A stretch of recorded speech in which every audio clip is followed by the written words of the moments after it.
우리가 여행을 즐겁게 하려면은 세 가지가 필요하다고 합니다. 먼저 짐이 가벼워야 된다 그래요. 며칠 가는데 1년치 짐을 싸는 것 같이 짐이 많으면 즐거운 여행이 될 수가 없겠죠. 두 번째는 돌아갈 집이 있어야 된다. 아무리 여행이 좋아도 얼마가 지나고 나면 힘듭니다. 돌아갈 집이 없으면 힘들 수밖에 없어요. 그래서 돌아갈 집이 있어야 된다. 세 번째는 같이 가는 사람이 좋아야 된다. 동행자가 좋아야 된다. 동행자가 누구냐에 따라서 그 여행이 지옥길이 될 수도 있고 천국길이 될 수가 있습니다. 오늘 설교 말씀 제목이 뭡니까? Walking with God, 하나님과의 동행. 오늘 말씀 보게 되면 창세기 5장 21절 그리고 24절 말씀 보게 되면 에녹은 하나님과 함께 길을 걸었다. 에녹은 하나님과 함께 동행하였다라고 되어 있습니다. 우리의 인생의 여행길, 우리 인생은 일종의 여행 아니겠습니까? 순례길이죠. 이 순례길에 누구와 우리가 동행하느냐에 따라서 우리 인생의 질이 달라질 수가 있다. 그런데 에녹은 어떻게 했다고요? 누구와 동행했다고요? 하나님과 함께 동행하였다. 우리 인생도 에녹처럼 하나님과 동행하는 그런 인생이 되었으면 좋겠습니다. 그렇다면 여러분, 하나님과 동행한다는 뜻은 무엇일까요? 하나님과 동행한다. 하나님과 함께 인생길을 걷는다. 하나님과 함께 길을 걸어간다. 무슨 뜻일까요? 첫째는 그것은 말씀을 따라 산다는 것을 의미합니다. 따라해 봅시다. 말씀을 따라 사는 것이다. 말씀을 따라 사는 것이다. 예. 오늘 에녹에 대한 이야기는 이렇게 시작합니다. 21절, 22절 말씀 보게 되면 에녹은 65세에 무드셀라를 낳았고 무드셀라를 낳은 후 300년을 하나님과 동행하며 65세 이전에는 하나님과 동행했다는 흔적이 없어요. 그런데 결정적인 계기는 언제부터였다? 65세부터 하나님과 동행하게 되었다. 그때 무슨 일이 있었습니까? 무드셀라, 다시 말하면 아들을 낳게 되었어요. 아들을 낳게 되면서부터 하나님과의 동행이 시작되었다라고 되어 있습니다. 무슨 일인지는 잘 모르겠어요. 무슨 연유인지 무슨 계기인지 잘 모르겠지만 아들을 낳을 즈음부터 에녹은 하나님과 동행을 시작했다라고 되어 있습니다. 그런데 여기에 대한 힌트가 유다서에 나와 있어요. 유다서 1장 14절, 15절 말씀을 보면은 이렇게 되어 있습니다.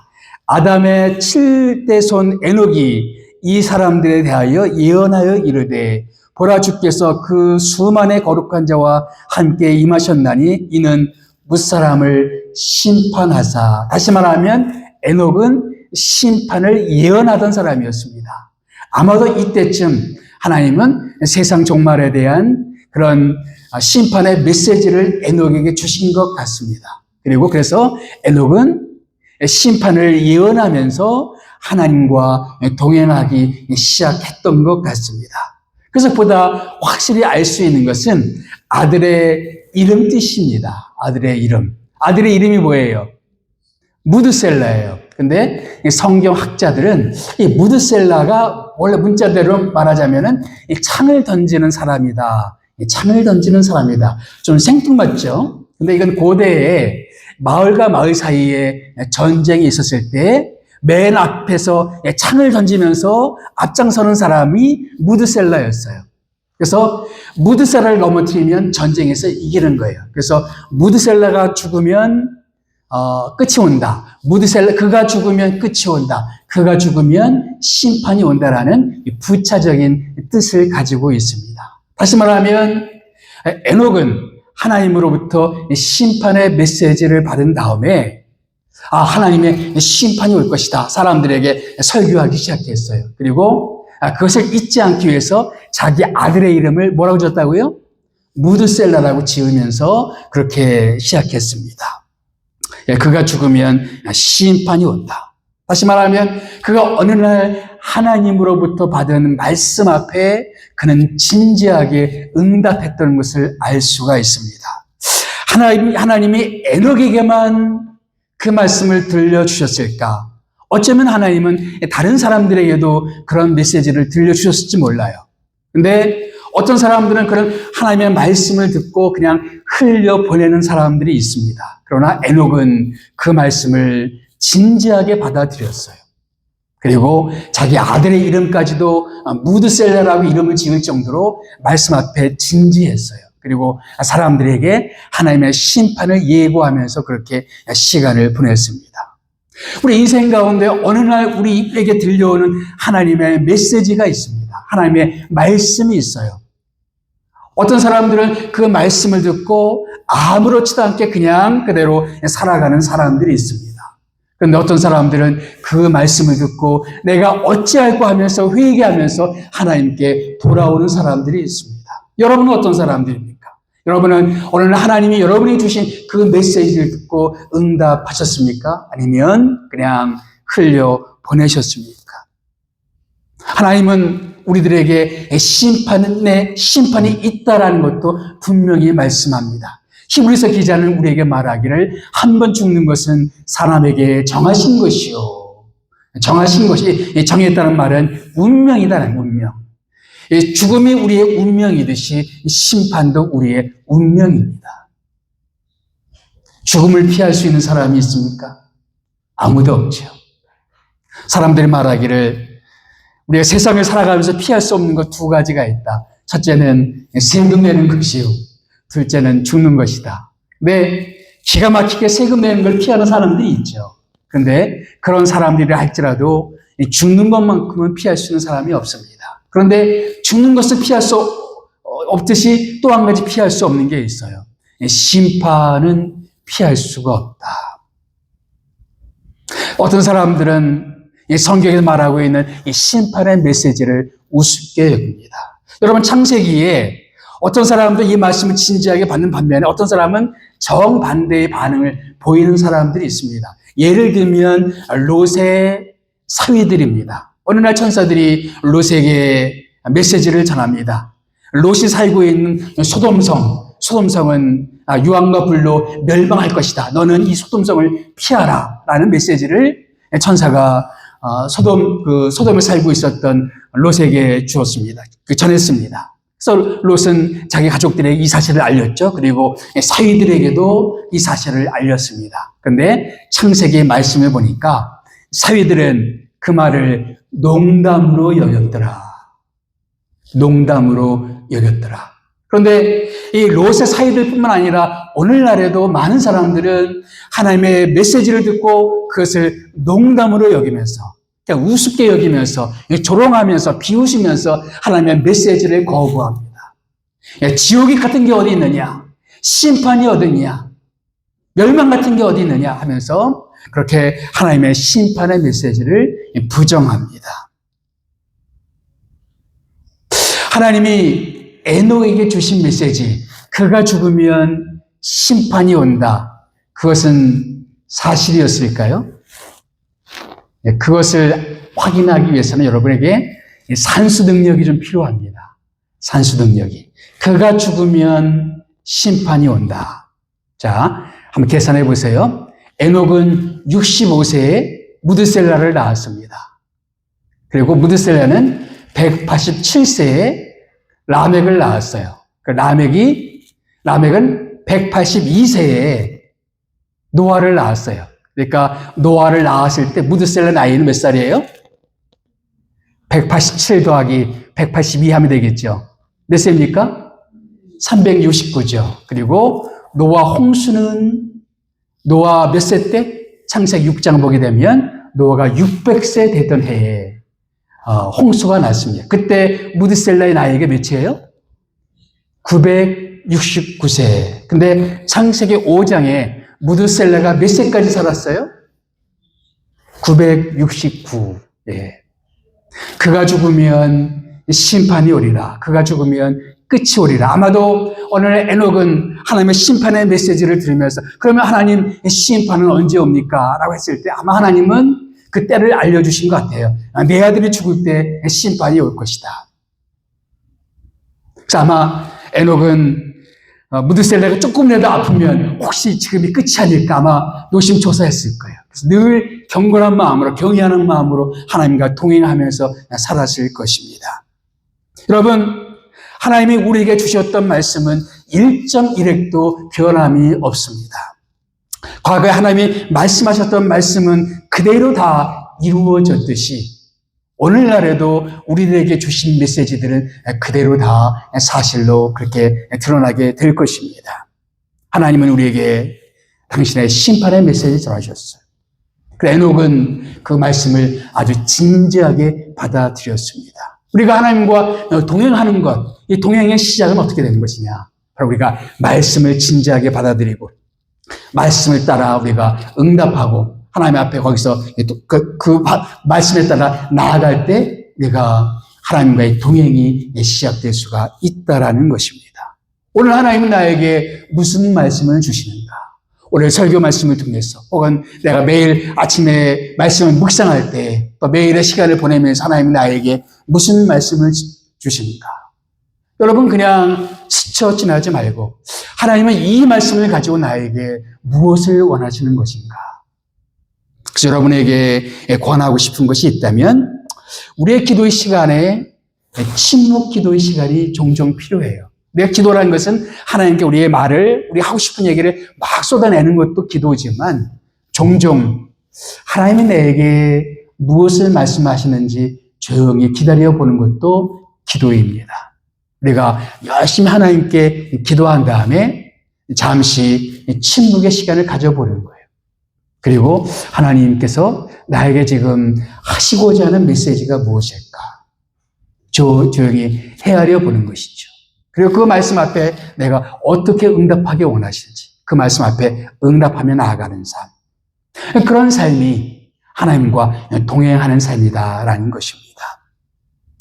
하나님과 동행하는 삶은 어떤 삶일까요? 두 번째로 그것은 믿음을 지키며 사는 삶이다라는 것입니다. 창세기 5장을 읽어보면 에녹 다음에 이어지는 이야기가 노아 이야기입니다. 근데 여러분, 노아가 살던 시대는 어떤 시대였습니까?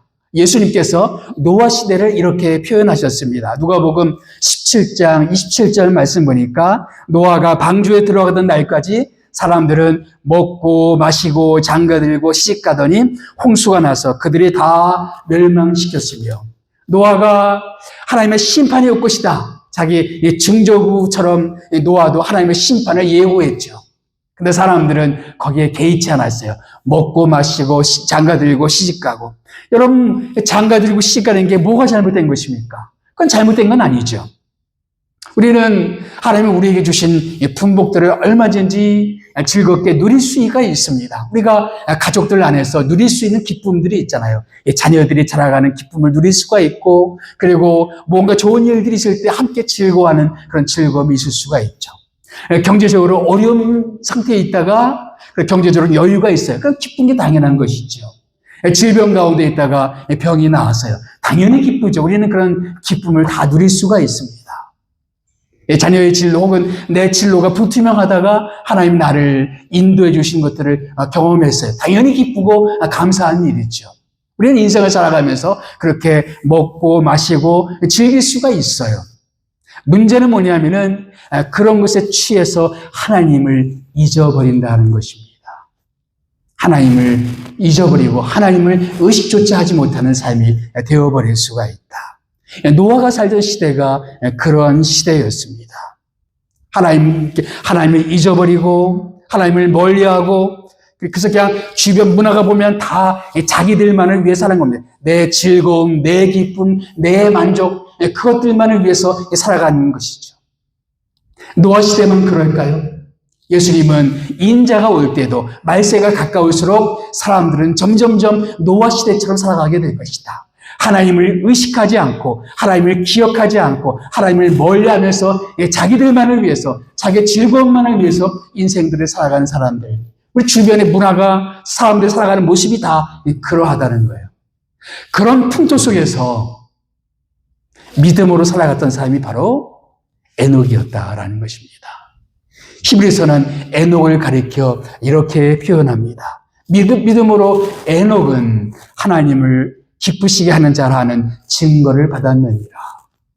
하나님과 동행했다라는 것을 다른 말로 뭐라고 표현했어요? 믿음으로 하나님을 기쁘시게 하며 살았다라고 표현하고 있습니다. 믿음으로 하나님을 기쁘시게 하며 살았다. 다 자기만을 위해서, 자기 만족을 위해서, 자기 기쁨을 위해서, 자기를 기쁘게 하기 위해서 살아가고 있는 그 시대 속에서 누구를 기쁘게 하기 위해서 살아요? 하나님을 기쁘시게 하기 위해서 살아가는 사람들이 있었다. 주변 사람들에 의해서 그냥 그들의 풍토에 휩쓸리며 사는 것이 아니라 그 가운데서도 자기의 믿음을 지키면서 하나님을 기억하면서 하나님을 찾으면서 하나님께 예배하면서 그렇게 하나님 앞에 살아갔던 모습, 그것이 바로 하나님과 동행하는 것이다 라고 말하고 있습니다. 에녹이 가졌던 믿음은 어떤 믿음이었을까요? 그 다음 구절에 에녹의 믿음에 대해서 소개합니다. 믿음이 없이는 하나님을 기쁘시게 하지 못하나니 하나님께 나아가는 자는 반드시 그가 계신 것과 또한 그가 자기를 찾는 자들에게 상 주시는 이심을 믿어야 할지니라. 믿음이 없이는 기쁘시게 못하나니 하나님은 믿음으로 살아가는 에녹을 기쁘시게 보았습니다. 믿음으로 한 걸음 나아가는 모습을 하나님은 너무 기쁘게 보셨다는 것이죠. 에녹은 주변 사람들이 어떻게 살아가든지 상관없이 아랑곳하지 않고 거기에 휩쓸리지 않고 부안해동하지 않고 자기의 믿음을 그대로 지켰다라는 겁니다. 우리가 믿음으로 걸어나간다는 것은 그런 결단들이 필요해요. 내 옆에 있는 사람들이 이렇게 산다고 해서 거기에 그냥 그렇게 동화되는 것이 아니라 그 가운데서 자기의 믿음을 지켜나가는 것. 노아 시대의 에녹이 그렇게 믿음을 지켜나간다는 것이 얼마나 어려웠겠습니까? 우리 주변의 풍토가 어떠하든지 간에 우리가 살던 그 시대는 그러할 수가 있다는 거죠. 우리의 믿음은 계속해서 지켜나가야 된다고 말하고 있습니다. 우리는 그냥 내 옆에 있는 사람들의 그냥 동화되어서 그들이 살아가는 모습을 그냥 답습하면서 살아가고 있지는 않은가. 바울은 로마서에서 그렇게 말합니다. 너희는 이 세대를 본받지 말고, 너희는 이 세대를 본받지 말고. 그러니까 거기 보면 원래 말씀이 뭐냐면은 세상에 틀이 있다는 거예요. 그래서 필립스라는 성경 번역본이 있어요. 그러니까 거기에는 그렇게 번역했어요. 세상의 틀이 여러분을 짜 맞히도록 하지 마라. 세상에 틀이 있어요. 세상 사람들이 인생을 살아가는 삶의 틀들이 있어요. 거기에 들어가서 세상 사람들 틀에 맞춰서 그렇게 살아가지 말라라고 말하고 있습니다. 에녹의 믿음은 두 가지였어요. 하나님이 계시다는 것과 내가 어떤 상황에 산다 할지라도 하나님이 사람들이 하나님을 찾지 않고 하나님이 무시되는 그런 상황 속에서도 여전히 하나님이 여기 계신다. 하나님 지금도 살아계신다. 하나님은 여기 계시고 우리와 함께 하신다는 것을 그는 믿었다라는 거예요. 때때로 우리가 믿음으로 산다는 것은 사람들 보기에 너무 우습게 여겨질지 몰라요. 그렇게 살기보다는 약삭빠르게 살아가는 게 좋지 않겠느냐, 그렇게 유혹하는 사람들이 있어요. 그러나 에녹은 믿음을 살면 하나님은 반드시 상 주실 것이다. 그걸 믿었어요. 정말 믿음을 산다는 것이 손해보는 것 같고 바보처럼 사는 것 같고 사람들 보기에 어리석게 사는 것처럼 보이지만 에녹은 그것을 믿었어요. 하나님은 상 주실 것이다. 내가 이렇게 하나님을 찾고 하나님과 동행하며 살아갈 때 하나님은 반드시 우리에게 상 주실 것이다. 그것을 믿었어요. 여러분, 하나님과 동행한다는 것은 우리의 믿음을 지키며 살아가는 것입니다. 주변 사람들이 어떠하든지 간에 우리의 믿음을 지켜나가는 것입니다. 세 번째, 하나님과 동행한다는 것은 한결같이 이 길을 걸어가는 것입니다. 22절, 24절 말씀 보게 되면 무드셀라를 낳은 후 300년을 하나님과 동행하며 또 24절에도 에녹이 하나님과 동행하더니 하나님이 그를 데려가심으로 세상에 있지 아니하였더라. 에녹이 하나님과 동행했다. 이 두 번씩이나 반복되죠. 그는 하나님과 동행했다. 그는 하나님과 함께 길을 걸었다. 제 묘비명이 이랬으면 좋겠어요. 그는 하나님과 동행했던 사람이다. 이거 얼마나 영광스러울까요? 그렇게 우리의 마지막 인생의 평가가 그는 하나님과 동행한 사람이야. 그런 평가를 받을 수 있다면 얼마나 좋을까요? 근데 얼마 동안 동행했어요? 300년 동안 동행했어요. 고대 사회에는 홍수 이전의 사람들의 수명은 뭐 600세, 700세, 800세 거의 1000년에 이르기까지 수명이 길었어요. 아마도 홍수 이전의 지구 환경은 지금과는 사뭇 달랐던 것 같습니다. 그런데 홍수 이후에 사람들의 수명이 급격히 짧아져요. 그래서 아마 홍수를 기점으로 해서 지구에 큰 기후적 변화가 온 것으로 그렇게 추정할 수가 있습니다. 어쨌든 간에 에녹은 홍수 이전에 하나님과 동행했는데 얼마큼 동행했어요? 300년을 하나님과 동행했습니다. 잠시 동행하다가 그냥 길을 이탈한 게 아닙니다. 우리가 길을 가다 보면은 중간에 이탈하는 사람들이 참 많죠. 우리 신앙생활을 하는 가운데서도 처음에는 열심히 잘 예수는 믿고 예배드리고 그러다가 중간에 이탈하는 사람들이 꽤 많이 생겨납니다. 존 버년이 쓴 철로역정이라는 책을 보게 되면 그렇게 신앙의 길을 걸어가다가 이탈하는 수많은 사람들이 있습니다. 거기에 고집과 그 변덕이라는 사람이 있어요. 고집과 변덕. 길을 걷자마자 이 두 사람은 늪에 빠지게 됩니다. 그리고 그것을 보면서 사람들은 길을 시작하자마자 이런 일을 겪었다면 앞으로도 이런 일들이 얼마나 많겠는가. 그래서 고집스럽게 자기가 살아왔던 길로 고집하면서 돌아가는 사람도 있고, 그리고 변덕을 부리는 거죠. 처음에는 주님을 잘 믿을 것처럼 하다가 변덕스럽게 옛날로 돌아가는 그런 오늘날의 고집시, 오늘날의 변덕시도 있다라는 것이죠. 조형물들은 제가 섬겼던 필그림 하우스에 있는 그런 조형물들이에요. 여러분 언제 한번 한국 가시게 되면 필그림 하우스라는 곳에 가보세요. 거기 가보면 철로역정 코스가 있거든요. 거기 가면 저 고집과 변덕을 만날 수가 있습니다. 또한 거기 보면 단순 나태 거만이 있습니다. 단순은 우리 신앙생활 가운데 어려움 같은 건 없을 거야 라고 생각하는데 막상 어려움을 당하니까 신앙의 길을 포기해버립니다. 나태, 그냥 게을러서 완전 가운데 있는데 그 나태예요. 어떻게 하고 있습니까? 완전히 자빠져 누우셨죠. 예. 완전히 나태에 빠져서 그냥 신앙의 길을 멈춰. 더 이상 길을 걷지 않고 나태에 빠져 있는 모습. 옆에 있는 사람 보시면서 혹시 나태는 아니십니까? 물어보세요. 네. 저 모양 저 꼴로 혹시 사시진 않습니까? 네. 거만. 저렇게 주저앉는 사람들 보고 옆에 있는 사람들이 권면하면 너 이렇게 살면 안 된다. 그런데 마음이 너무 거만해서 그런 사람들의 권면을 받아들이지 않아요. 계속 주저앉아 있습니다. 단순, 나태, 거만. 겁쟁이와 불신도 있습니다. 이제 한참 길을 가다가 아름다운 성 미궁에 도착하게 됩니다. 그런데 미궁 앞에 어떤 사자가 있어요. 그래서 이 겁쟁이와 불신은 이 사자를 보고 도망갑니다. 근데 가만히 보니까 이 사자들은 다 줄에 매여 있어요. 실질적으로 이 사람들을 해할 수가 없었습니다. 그럼에도 불구하고 질에 겁을 먹고 도망치는 사람들. 우리가 신앙의 길을 걸어가다 보면은 이런저런 어려움이 있어요. 그래서 겁을 먹고 그냥 도망치는 사람도 있단 말이죠. 그냥 두려움 때문에 혹은 염려 때문에 신앙의 길을 포기하고 그렇게 신앙의 길에서 이탈하는 수많은 사람들이 있어요. 데마와 롯의 처가 있습니다. 이 데마는 성경에 나오는 인물이죠.